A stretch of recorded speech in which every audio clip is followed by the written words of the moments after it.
Tem 3 matérias referentes a uma experiência que o Facebook se envolveu, e elas são relatadas por um pesquisador chamado Adam Kramer, né? Está registrado nas matérias e há um artigo dele sobre isso.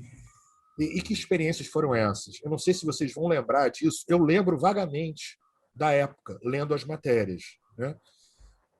Que o Facebook andou fazendo, nessa época, final de 2012, experiências modificando o feed de notícias, né? E de postagens de cada usuário. Para uma pessoa aparecia mensagens e postagens um tanto quanto positivas, né? Otimistas, alegres e tal. Para outra pessoa aparecia negativas. Eles fizeram uma série de manipulações para testar o comportamento das pessoas em rede, né?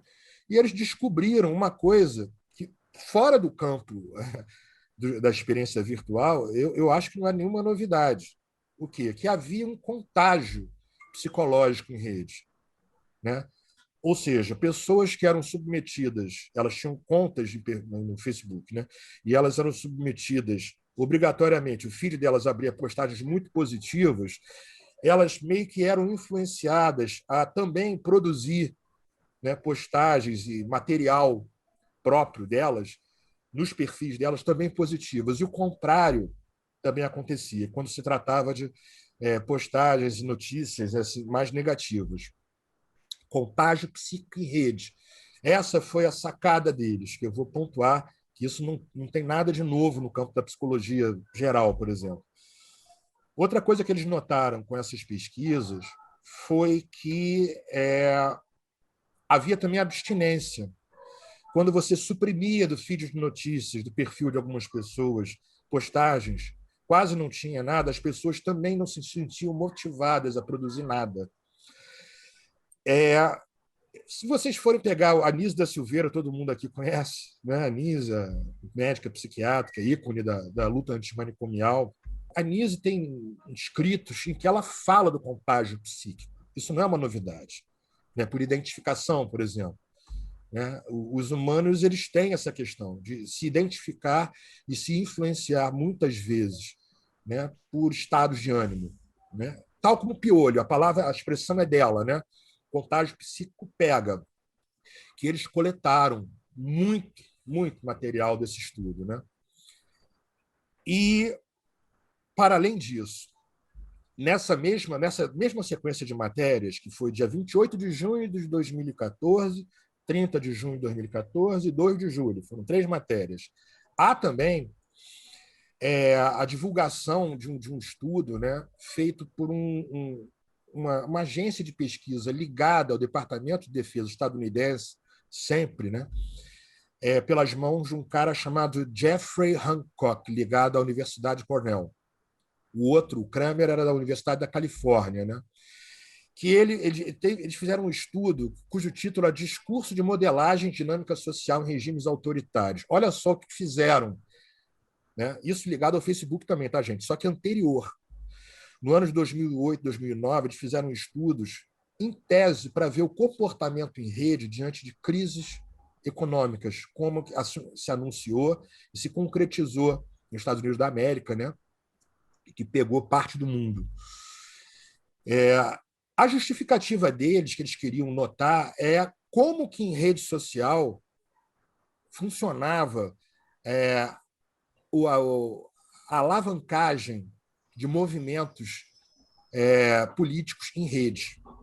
O que é isso, movimentos políticos em rede?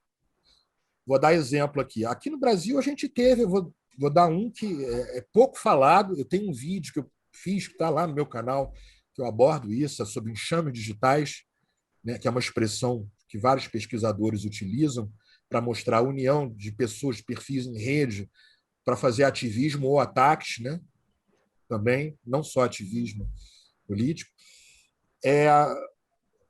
Uma série de... Aqui no Brasil foi o Ele Não, né? Vocês vão lembrar aquela movimento que teve, que agregou mais de 3 milhões, pouco mais de 3 milhões, movimento das mulheres para tentar fazer uma barra à eleição do atual presidente e que acabou sendo sabotado, né? Atacado em rede cyberataques, né?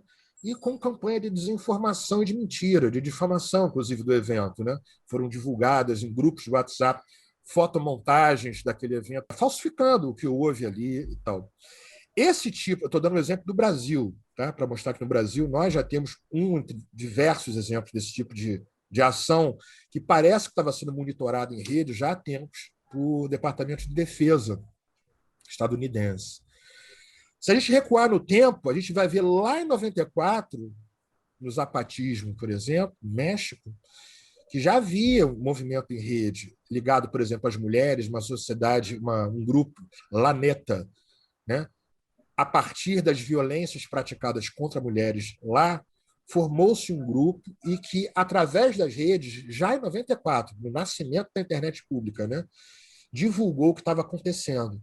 Anos depois, outro exemplo, não são os únicos, 99, naquela reunião da Organização Mundial do Comércio, que ficou conhecida como Batalha de Seattle, é um outro exemplo de um movimento forte de rua que envolve essa materialidade, né, de protesto de rua e que foi organizado via rede. Né? Gente de outros países, inclusive, Canadá, por exemplo, indo para participar desse movimento. Então, nessa matéria, essa denúncia que é feita, né, dessas pesquisas, eu acho que é apontado há quanto tempo que já se estuda esse fenômeno de aglutinação virtual, né? Os humanos habitando, né, nesse espaço imaterial, vamos dizer assim, né, da internet, que a gente pode dizer assim, esse conceito de metaverso, essa realidade virtual, né, uma ideia de um universo digital que é compartilhado em nuvem. Né? As pessoas vão criar. Sempre o humano vai criar esse espaço. Como se as pessoas, em vez de elas terem um perfil, contas, elas vão imergir ali. Imaginem vocês, apenas para ficar muito claro, o alcance que isso vai tendo.